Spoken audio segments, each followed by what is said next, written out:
Go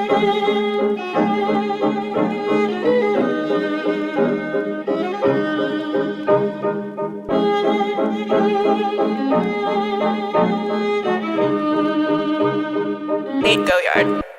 I got 3 thoughts on my dick, bust down Gucci all on my fit. Ice on my wrist, rolling that strip. She like Ash Cash, only the tip.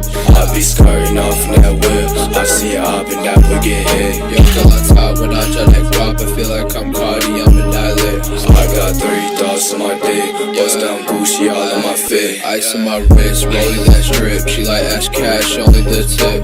I be skirting off in that whip. I see her up and down, we get hit. Yo, still on top when I try like rock. I feel like I'm Cardi, I'm a dialect.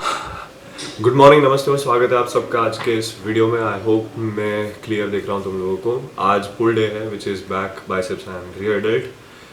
Basically back workout में उतने changes मैं काफ़ी time से लेके नहीं आया हूँ। मैंने मेरे पुश डेज में काफ़ी सारे चेंजेस ऐड किए हैं। बैक डे पे वही बेसिक जो हमारा होगा which is lat pull downs, एक मतलब एक वर्टिकल रोइंग, एक हॉरिजॉन्टल रोइंग और एक नीचे से ऊपर आने वाला रोइंग। ये 3 मूवमेंट हो गई, ऑब्वियसली इंक्लूडिंग पुलअप्स। उसके बाद कर्ल्स के 2 वेरिएशन हो गए और इन दी एंड रियर डेल्ट भी एक वेरिएशन, मतलब ऑब्वियसली जो मशीन है वन आर्म रियर डेल्ट्स। और क्या कहते हैं, हाँ I think that is it. हाँ, और फोर आर्म्स ऐड किए मैंने क्योंकि नए वाले जिम में एक अच्छा काफ़ी बढ़िया सा 4 आर्म का पूरा वो स्टैंड लगा हुआ है, तो उस पर काफ़ी प्रॉपर ट्रेन हो जाते हैं मेरे 4 आर्म्स। तो मैं जब से यहाँ पे आया हूँ मैं I think regularly 4 arms train करता आया और मुझे डिफरेंस भी काफ़ी फील हुआ है कि इधर साइज़ तो कह सकते हैं थोड़ी बहुत, उतनी नहीं, मगर स्ट्रेंथ काफ़ी, और एक तरह से दूसरे लिफ्ट्स में भी काफ़ी हेल्प हो रहा है मुझे कि जहाँ मुझे लगता था कि थोड़ा गिव अप हो जाएगा या मेरी ग्रिप स्ट्रेंथ चली जाएगी, वो मुझे वहाँ पे बहुत हेल्प करने लगा है। अब के वो ग्रिप स्ट्रेंथ सॉलिड हो गई है और 4 आर्म्स में भी थोड़ी बहुत स्ट्रेंथ फील हो रही है। तुम कुछ भी पकड़ते हो तो तुम्हें आइडिया आ जाता है कि भाई क्या चल रहा है क्या नहीं चल रहा है, वो होगा। अब मैं आज सोच रहा हूँ कि मैंने YouTube वीडियोस देखे कुछ कि घर पे प्री वर्कआउट कैसे बनाते हैं। अब ऐसा नहीं कि प्री वर्कआउट नहीं पड़ा है, मेरे पास पड़ा है, पर मुझे नहीं लेना है क्योंकि मैं लेग डेज पे लेता हूँ।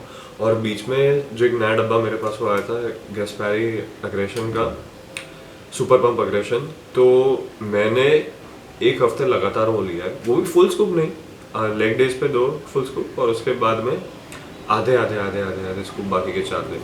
मुझे लगा छोड़ो नहीं लेना ये हफ्ते। तो मैंने सोचा कि थोड़ा वो क्या कि एक मेंटल हो गया था कि लेना पड़ेगा, उसके बिना मैं वर्कआउट कैसे लगाऊं। तो मुझे आइडिया आ गया कि this is the point where addiction begins. तो मैंने कहा नहीं, नॉट एनी मोर, अब नहीं। तो मैं देख रहा था प्री वर्कआउट कैसे बनाते हैं घर पे। ऑब्वियसली वो उतना जितना वो डब्बे वाला होता है वैसा नहीं होगा, I don't know, may be उससे बेटर भी हो सकता है। तो वो सिंपल है, बीटरूट जूस, कॉफ़ी, और बीटरूट में क्या बोल रहे थे, कुछ बता रहे थे कि क्या होता है नाइट्रिक ऑक्साइड या जो तुम्हें पंप देता है वर्कआउट के ड्यूरेशन में।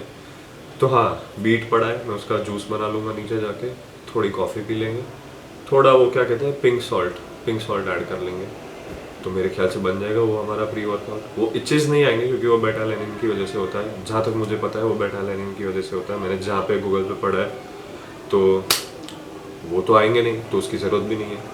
हमें चाहिए क्या, पंप, फोकस तो ऐसे भी हो जाएगा प्री वर्कआउट नहीं लिया तो भी, मगर एक थोड़ी बहुत एनर्जी का बूस्ट आ जाएगा और वो होगा कॉफ़ी, और पंप आ जाएगा हमारा बीटरूट जूस की वजह से। आई रियली होप कि मेरी क्लैरिटी अभी भी बनी हुई है नहीं है, मैं मूव कर रहा हूँ तो उस हिसाब से थोड़ा चेंज हो रहा है।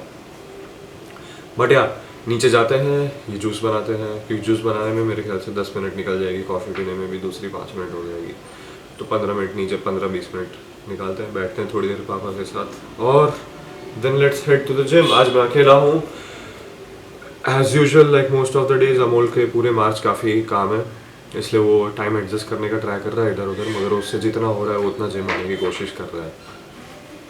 रही बात राधे की, राधे के लिए हमने सोचा है कि 4 डे स्प्लिट, बिकॉज उसको पढ़ाई भी बहुत करनी रहती है, तो वो वीक में 4 डेज आएगी। तो मेरे ख्याल से वो हमने कल काफ़ी सॉलिड वर्कआउट लगाया था और सैटरडे को भी, तो वो आज नहीं आएगी जिम और कल वो लेग डे करेगी। उसका स्प्लिट हमने कुछ ऐसे ही रखा है कि पुश पुल लेग्स। पहले हमने सोचा था अपर लोअर, मगर उतना टाइम भी नहीं दे सकते कि अपर वर्कआउट में हम प्रॉपर सब जगह पे हर मसल ग्रुप एफिशिएंटली हिट कर पाए।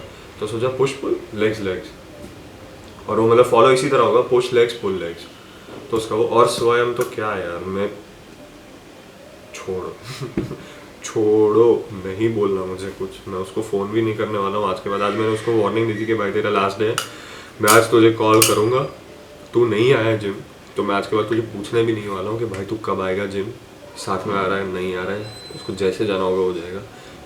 पर मैं डन हूँ भाई, अब मैं सही में डन हूँ, मैं नहीं फ़ोन करने वाला। डिसअपॉइंटेड हूँ काफ़ी, बहुत हद से ज़्यादा डिसअपॉइंटेड हूँ आज मैं उससे, मगर this is it I think.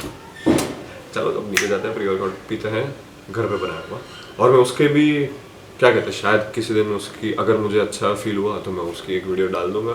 ऐसे तो यूट्यूब पे 500 वीडियो है इस चीज़ के, तो मेरा कोई पॉइंट बनता नहीं है कि मैं इसके बारे में वीडियो डालूँ एक, मगर मैं मेरा एक्सपीरियंस ज़रूर शेयर करूँगा। तो चलो जाते हैं। Okay, this session is going to be a voice over. मैंने जिम में जाते ही डिसाइड कर लिया था कि आज मैं एक वॉइस ओवर वीडियो बनाऊंगा।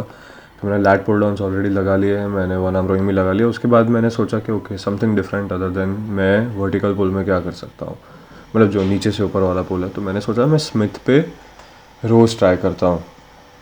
मुझे एडजस्ट करने में थोड़ा टाइम लगा, पर मुझे रियलाइज़ हुआ कि जो मुझे एक लैट का एक्सटेंशन मिलना चाहिए नीचे जाते टाइम, वो जो पूरा खींचना चाहिए, पूरा लैट जो स्प्रेड होता है नीचे जाते टाइम या कहीं भी फॉरवर्ड मूवमेंट में, वो मुझे मशीन में नहीं मिल रहा था। क्योंकि तुम लोग साइड में देखोगे उसका जो लोएस्ट पॉइंट है वो काफ़ी क्लोज है ऑलरेडी मेरे नीचे आने से। और अगर तुम मेरी बैक साइड से नोटिस करोगे या मेरे हाथ शोल्डर से, मैं उतना नीचे नहीं जा पा रहा हूँ।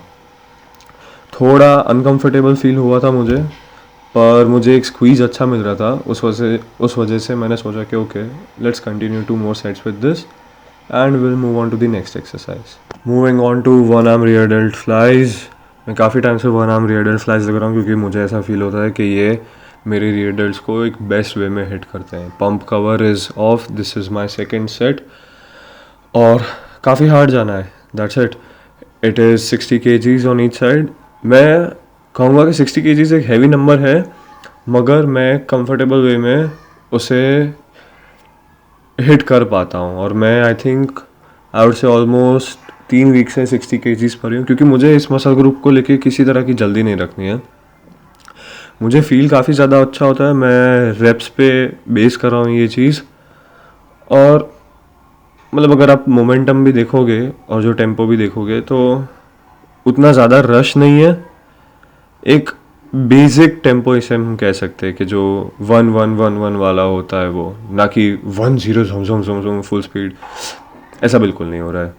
Obviously respecting everyone in the gym, कि अगर वो काम कर रहे तो करने दो, चाहे बीच में आ रहे हैं नहीं आ रहे हैं, सबका जिम है, मेरे बाप का जिम नहीं है, सब ने उतने पैसे भरे हैं। सो या good rear dealt pump that day. मुझे अब यूजुअली रियर डेल्ट्स में काफ़ी सॉलिड पंप आने लगा है, which you know makes me want to train them more. Moving on to the next exercise, let's go. Alright, next up is barbell spider curls एक zigzag rod के साथ, जो pre loaded barbells हमारे यहाँ पे very handy, you know sometimes pre loaded barbells, मुझे idea नहीं था कि इतनी हैंडी होते हैं। मुझे स्टार्टिंग में ऐसा लग रहा था कि उसमें थोड़ा वेट इम्बैलेंस है, पर वो शायद मैं एक मेंटल ब्लॉक पे था कि नहीं भाई ऐसा ये यूज़ नहीं करना मुझे, ऐसा वैसा। बट मैंने रैंडमली जिस दिन ट्राई किया प्री लोडेड बारवेल और स्पाइडर कर्ल्स में, बहुत ही अच्छा फील आता है। ये एक्सरसाइज तुम्हारे पूरे अपर बॉडी को एलिमिनेट कर देता है एक तरह से। एंड इफ़ यू नोटिस और ट्राई डूइंग दिस, आपको रियलाइज़ होगा कि your arms are doing most of the work. तुम देखोगे कि मैं उतना शोल्डर मूवमेंट नहीं रख रहा हूँ, जितना हो सके मैं मेरे सिर्फ बाइसेप्स से लिफ्ट कर रहा हूँ और मैं नीचे उसे स्ट्रेच होने दे रहा हूँ, मैं आधे अधूरे रेप्स नहीं मार रहा हूँ। This is very important when you are training biceps, कि उसे पूरा ढंग से स्ट्रेच होने देना है नीचे और फिर कॉन्ट्रैक्ट करना है। बहुत लोग जिम में क्या करते हैं, मैंने नोटिस किया है कि जब बाइसेप्स ट्रेन करते हैं और उनका एक ही कंप्लेन होता है कि भाई my biceps are not growing because you are not training sensibly. I would say कि फिगर आउट करो कि मसल जब ग्रो होता है, वो जो इसेंट्रिक वाला मोशन होता है, जो स्ट्रेच वाला मोशन होता है, वहाँ पे ग्रो होता है। तो अगर तुम बाइसेप जैसे छोटे मसल को सिर्फ उतने माइंडफुल वे में ट्रेन करोगे कि तुम्हारा पूरा हाथ नीचे जाना चाहिए एक खुलना चाहिए पूरा बाइसेप, स्ट्रेच हुआ उसके बाद उसे कॉन्ट्रैक्ट किया, और वही चीज़ एक टेम्पो डालो उसमें 1 2 2 1 ऐसा कुछ, तो काफ़ी अच्छा इफेक्ट आएगा। और वही बात है एक और कि ईगो लिफ्ट नहीं करना है किसी भी मसल ग्रुप में, that goes with bicep too. पूरा बॉडी ऐसे झूल झूल के लगा रहे हो, कुछ भी कर रहे हो, वो नहीं करना है। जितना हो सके उतना माइंडफुल रहो और अपने लिमिट्स को पुश करते रहो एक प्रोग्रेसिव ओवरलोड में। हर बार आधा, पौना या एक रेप ज़्यादा लगाना है, और कुछ नहीं है। Alright, moving on to hammer curls. मैं काफ़ी टाइम से हैमर कर्ल्स एक रोप के साथ लगा रहा हूँ। मुझे समहाउ उसमें बेस्ट फील आता है, उसमें मुझे थ्रू आउट टेंशन एक डंबल से ज़्यादा अच्छा फील होता है, पता नहीं क्यों, मगर ये मुझे ऐसा फील होता है। बेसिकली बात वही है। हैमर कर्ल्स के मैं 3 सेट लगाता हूँ आजकल, तीनों के 3 सेट मैं 8 से 10 की रेंज में फेल होने का ट्राई करता हूँ, और इस वक्त मैंने 50 kg लिया हुआ है, और मैं तीनों के 3 सेट 50 kg से लगाता हूँ। अगर आप देखोगे मैं ग्रिप करता हूँ तो मुझे वो अंगूठे पे ऊपर पता है दर्द होता है, वो बोन पे जब वो टच होते रहता है, तो मैं ट्राई करता हूँ कि मैं जितना हो सके उतना नीचे से पकड़ूँ, टाइट पकड़ूँ, ताकि मेरे फोरआर्म्स अच्छे से एंगेज हो, और चाहे उसके बाद वो भले स्लिप होके ऊपर आ जाएगा चलेगा, बट जितना हो सके उतना फर्मली पकड़ना है, एक स्क्वीज फील करना है, एक स्ट्रेच फील करना है। काफ़ी सॉलिड इफेक्ट आएगा, ट्राई करके देखो, मुझे तो अच्छा लगता है। Alright, I am back home from the gym. मैंने शावर ले लिया, मैंने लंच भी ले लिया है। लंच में मैंने आज खाया चार पनीर की सैंडविच, जिसमें था 100 grams of paneer, 220 grams of दही। मैंने कट करके उसमें सिर्फ कैप्सिकम डाला हुआ था एज वेजीज, और उसकी रेसिपी तो मुझे ऑनेस्टली याद नहीं, जहाँ तक शायद कभी रैंडमली मैंने किसी एक वीडियो में उसकी रेसिपी भी दी हुई है, पर हाँ, dedicated paneer sandwich recipe video भी मैं बनाऊंगा किसी दिन जल्दी, होपफुली सून। वर्कआउट काफ़ी सॉलिड रहा, I hope you enjoyed the video. और वीडियो बहुत ज़्यादा पसंद आया तो शेयर करना मत भूलना किसी दोस्त के साथ, और लाइक तो भूले बिना ठोक ही दो यार, फ्री के लाइक्स है, फ्री के देने को मिल रहे हैं तो दे दो यार, क्यों नहीं, give it for the sake of giving it. तो लाइक ज़रूर करना वीडियो। और हाँ, वर्कआउट तो काफ़ी सॉलिड रहा, सब मोमेंट्स में मुझे इम्प्रूवमेंट फील हो रहा है, गोइंग सुपर्ब सो फार। वेट गेन हुआ है, पर that will be a very big surprise for you. मैं अपना वेट रिवील नहीं करना चाहता। पहले मुझे लगा था कि वो दीदी की शादी के बिंज ईटिंग की वजह से हुआ है, उसके बाद मैं वापस एक छोटे से उसको मैं कट डाउन में लेकर आया कि जो ओरिजिनल मेरा वेट था, जो बॉडी फैट था, उसके बाद अभी वापस कांस्टेंट गेन होना शुरू हुआ है, टचवुड, एंड आई होप इसी तरह मसल गेन होता रहे। फैट चाहे 1% जितना बढ़ेगा मुझे कोई दिक्कत नहीं है, मगर हाँ, साइज़ बढ़ाना है इस साल के एंड तक, काफ़ी सॉलिड साइज़ चाहिए मुझे, at least I want two way surprise.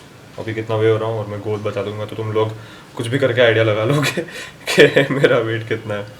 हाँ, good day, good session. Now moving on to put some focus into good recovery, put some good work into my professional life. Let's go. I will see you tomorrow, which is my favorite day, leg day. Best day of the week, Wednesday and Saturday, leg days. Going to go solid. कल का main focus होगा quads, और क्या, फाड़ देंगे quads, pant से फट के बाहर आ जाना चाहिए, चारों के चारों मसल पीछे से दिखने चाहिए। और हाँ, काफ पे भी ध्यान देना नहीं भूलना है। Note to you and note to my self as well, कि काफ इग्नोर मत करो अपने काफ ट्रेनिंग को, बिल्कुल भी उसी तरह ट्रीट करो जिस तरह तुम चाहते हो कि तुम्हारे फोरआर्म पॉप हो, कैसे टी शर्ट पहनो तो निकले ना, तुम्हारे काफ भी ऐसे ही दिखने चाहिए। समर आ रही है, शॉर्ट्स पहन के घूमोगे, अपर बॉडी पूरा स्वोल होगा, थाइस थोड़ी बहुत बनी हुई होगी, और काफ अगर चिंगी जैसे होंगे ना तो नहीं मज़ा आएगा। वो एक इंप्रेशन डाल देगा, पता है, ये कि ये अपर पूरा ट्रायंगल डोरिटो लगोगे फिर, और कुछ नहीं। तो काफ ट्रेनिंग इग्नोर मत करो, सॉलिड काफ लगाओ, जिस तरह अपने फोरआर्म लगा रहे हो उससे भी 10% ज़्यादा एफर्ट डाल के अपने काफ मारो, बहुत अच्छे रिजल्ट्स मिलेंगे जल्दी आपको। And I will see you soon, bye bye, piece.